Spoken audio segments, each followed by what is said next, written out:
তারা অনেকে ভুলে যান আমরা অনেকে এখানে বেঁচে আছি যারা জিয়াউর রহমানের সাথে একসাথে লড়াই করেছি। মাননীয় স্পিকার, এই সংসদে পয়েন্টটা যাতে কারেক্টলি থাকে সেজন্য বলছি, ব্যক্তি হিসাবে আমি প্রথম ব্যক্তি মেজর জিয়াউর রহমানকে 1971-এর 26শে মার্চ বোয়ালখালীর পার্টিতে রিসিভ করেছি এবং সারা দিন আমি জিয়াউর রহমান সাহেবের সাথে ছিলাম। প্রমাণ চান, এই সংসদের কাছে বলছি, you have to call colonel Oli, you have to call lieutenant general Mir Shawkat Ali, যারা আমরা একসাথে ছিলাম। আমি বরঞ্চ সংসদে প্রস্তাব দিচ্ছি, এই বাদানুবাদের দরকার নাই। যারা ওই মুহূর্তে ওই এলাকায় জীবিত ছিল, lieutenant general Mir Shawkat Ali, colonel Oli, Awami League নেতৃবৃন্দ, আমরাও যারা ছিলাম, সবাই একসাথে একত্রিত হতে পারি। তখনই কিন্তু আলোচনা হবে গ্রামের উপরে দাঁড়িয়ে স্বাধীনতা হয়েছে না গ্রামের নিচে দাঁড়িয়ে স্বাধীনতা হয়েছে।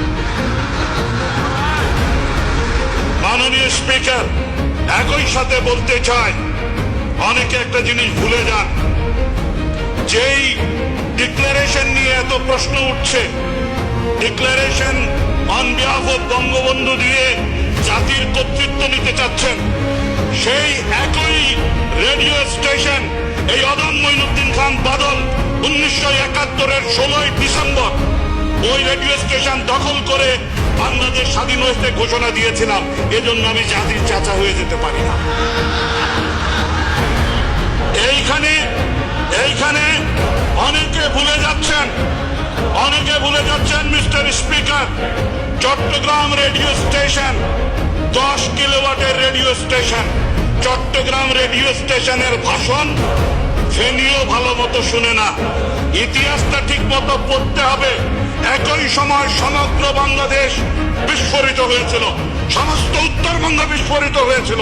বরিশালে মেজর জলিল গর্জে উঠেছিলেন খালেদ মোশাররফ, গর্জে উঠেছিলেন শফিউল্লাহ, গর্জে উঠেছিলেন অন্যান্য প্রান্তের মানুষ। তারা কোন ভাষণটা শুনেছেন?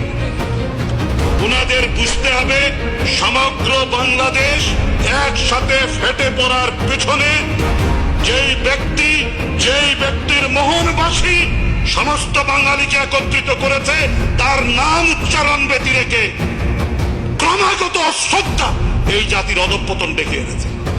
সেই কারণে বলতে চাই, আমি অন পয়েন্ট অফ অর্ডারে এই ইস্যু আনতে চাই না। ইফ দেয়ার ইজ টাইম, আমরাও সব কথা বলবো। বাড়াবাড়ি সহ্য বহুদিন করেছি। আপনাকে একটি কথা বলতে চাই, এই বিমানবন্দরের নাম কি? শাহ আমানত বিমানবন্দর ছিল। 26 তারিখ ঘোষণা করেছে হান্নান সাহেব, তার নামটা ছিল।